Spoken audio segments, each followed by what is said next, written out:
I'm just a fake silhouette, avoiding every threat. I wanna stay like a silhouette, but I can't do that. No, I can't do that.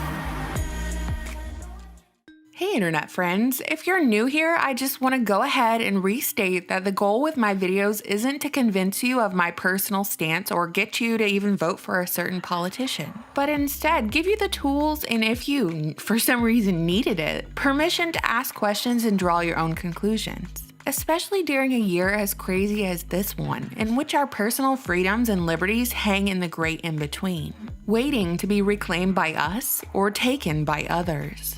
Today, we're going to play a game of Connect the Dots, covering a mysterious Rockefeller Foundation document from 10 years ago, outlining the lockstep plan without falling into the obvious traps laid out in regards to misinformation. Then I'll be moving on to a curious Facebook post by Victorian Premier Dan Andrews from 2017. And finally, we'll wrap it all up with some current Bill Gates shenanigans to ultimately ask the question: do you remember signing up to be a human guinea pig?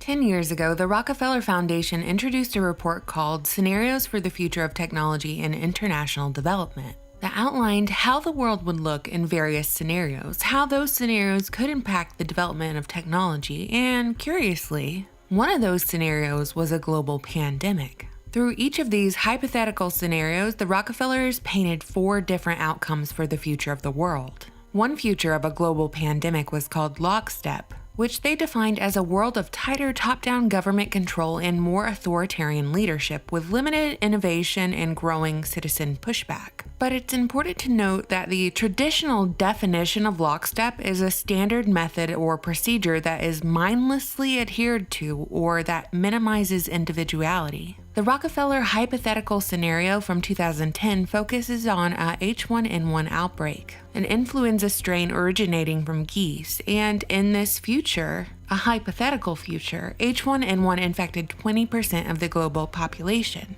killing 8 million people in 7 months. The Chinese government's swift lockdown measures and enforcement of mandatory quarantine for all citizens, as well as hermetic sealing of their border, yielded a favorable outcome, while the United States' initial policy of just discouraging citizens from travel proved too lenient, spreading the virus across the US and abroad. As the pandemic progressed, national leaders took on authoritarian roles under the guise of protecting their citizens, which first started in the form of mandatory face masks and temperature checkpoints at train stations and supermarkets.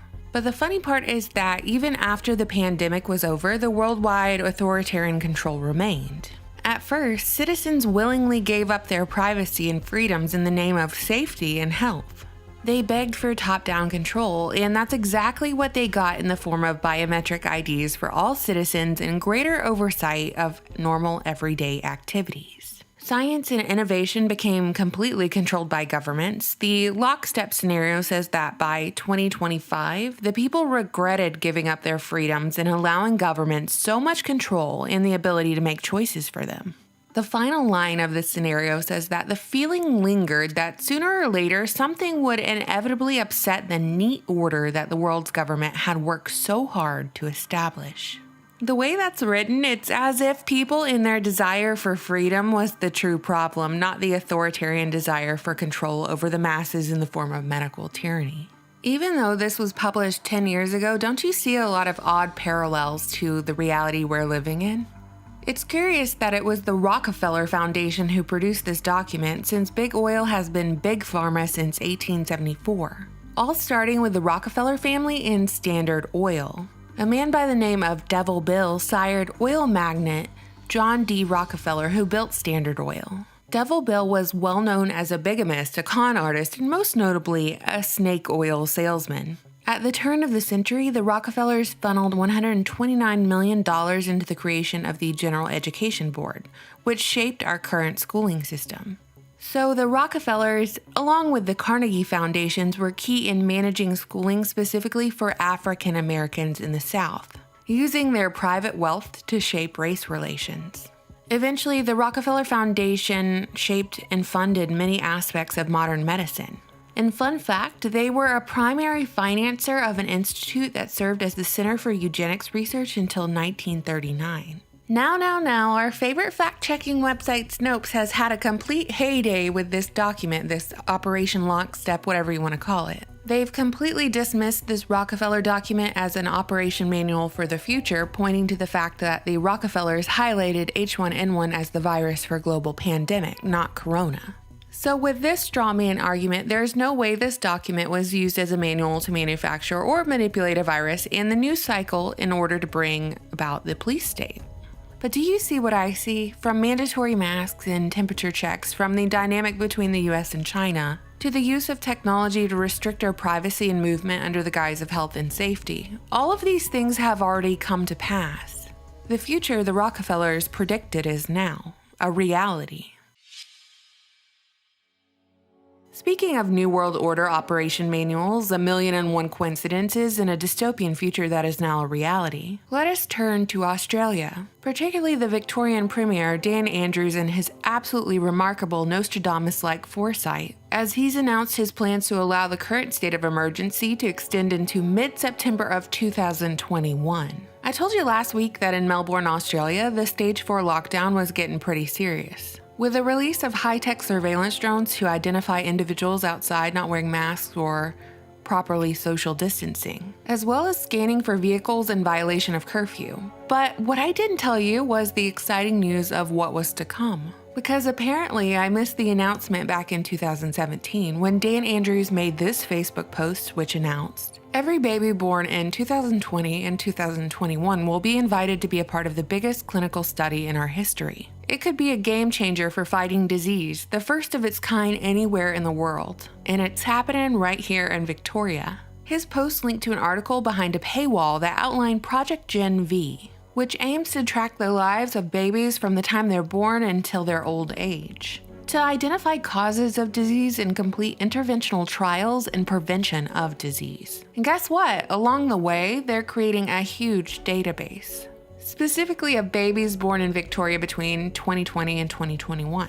As a side note, if you're an expecting mom in Victoria right now, I did some digging for you, and it appears you can opt out of this program, but you must articulate it. You must say no, you must say you want to opt out, so keep that in mind. Anyway, Dan Andrews, with his extended powers of lockdown until 2021, turning Australia into a prison once again with surveillance and destruction of personal freedoms and liberties before your newborn baby's foot ever touches the earth, stated all of this back in 2017, much like how the Rockefellers outlined lockstep back in 2010. The irony now is, of course, Australians under Stage 4 lockdown, if they want to make their voice heard, well, that's too bad. You're not allowed to leave your house because you might infect someone. What are you, selfish? How many times have you heard that one, by the way? Not only that, how effective would a citizen uprising be when citizens are so outgunned? Given that between October 1996 and September 1997, Australia responded to its own gun violence problem by collecting roughly 650,000 privately held guns. It was one of the largest mandatory gun buyback programs in recent history. Now, a person must have a firearm license to possess or use a firearm. License holders must demonstrate a genuine reason that does not include self-defense for holding a firearm license. So I have a question for you. Why Australia? Is it just reverting to its original use, a prison? I've said this in previous videos, there's one guy who represents the continuum of Rockefeller medicine, or the continuum of their long-established formula of problem, reaction, and solution with a little dash of eugenics thrown in. Just exchange big oil for big tech, and that's Bill Gates. Much like the Rockefeller Foundation, over the last decade, the very visible Bill and Melinda Gates Foundation has been warning about a pandemic that would wipe out a large percentage of the population. Back in 2018, Bill Gates ran a pandemic virus simulation which he projected would kill 33 million people if that simulation came to fruition. A year later, alongside the Johns Hopkins Center, the Gates Foundation hosted Event 201 at the World Economic Forum in October of 2019. Event 201 was a high-level pandemic exercise that basically played out a pandemic with potentially catastrophic consequences. which then became what the Gates Foundation labeled Event 201, requiring cooperation between industries, governments, and key institutions. Coincidentally, or not, occurring at the same time was the 2019 Military World Games, hosting 110 nations and thousands of military members from around the world in none other than Corona Ground Zero, Wuhan, China. How about that timing, occurring, a month before Corona Patient Zero was reported? How about that spot-on clairvoyance? Does Event 201 sound a little familiar? Like Rockefeller's lockstep? On February 28, 2020, Bill Gates called Corona the once-in-a-century pathogen we've all been worried about as he sounded the alarm for world leaders to respond accordingly and lock down the economy. And remember, at the beginning of all this, they kept just saying, 2 more weeks, just give us 2 more weeks. And now they've totally abandoned the discussion of when all of this will end. Throughout 2020, who's been the spokesperson for Corona and her medical tyranny? Bill Gates. Not only the spokesperson, but the champion for a cure in the form of a vaccine. One in which he and the rest of the Corona ringleaders are financially invested. And the reason why you'll never hear any negative press about him from legacy media is because he literally bankrolls the news. A recent examination of the charitable grants that the Gates Foundation had made through the end of June found more than $250 million going towards journalism. And the recipients included the BBC, NBC, Al Jazeera, ProPublica, National Journal, The Guardian, Univision, Medium, The Financial Times, and The Atlantic. PolitiFact and USA Today, which are run by institutions which have received funds from the Gates Foundation, have even used their fact-checking platforms to defend Gates from false conspiracy theories and misinformation, like the idea that the foundation has financial investments in companies developing COVID vaccines and therapies. In fact, the Gates Foundation's website and most recent tax forms clearly show investments in vaccine companies. So Bill Gates has a lot of extracurricular activities I could cover, like his focus on what he claims is the #1 killer in the world, mosquitoes, and now he's found a way to genetically modify the #1 killer in the world and release 750,000 of them in Florida with the stated purpose of decimating the mosquito population, which he recently announced through his feel-good YouTube video only a few weeks ago. Apparently, now he has his sights set on building nuclear power plants to fight climate change. I could go on endlessly about Bill Gates, about how and why he could possibly have the authority to dictate public health policy, to experiment on the population with only praise from the media. But I'm not going to, because all that really matters are these questions. When did you sign up to be a human guinea pig? When did you sign up your children to become lab rats? Odds are you never did, yet here we are, and something has got to change. Authoritarian governments and these philanthropic organizations will kill a lot more people than they ever pretended to protect. And 10 years ago, they predicted that the general populace would ask for government protection, beg for it even. Will you beg for their protection, or will you see through this grand illusion before it's too late?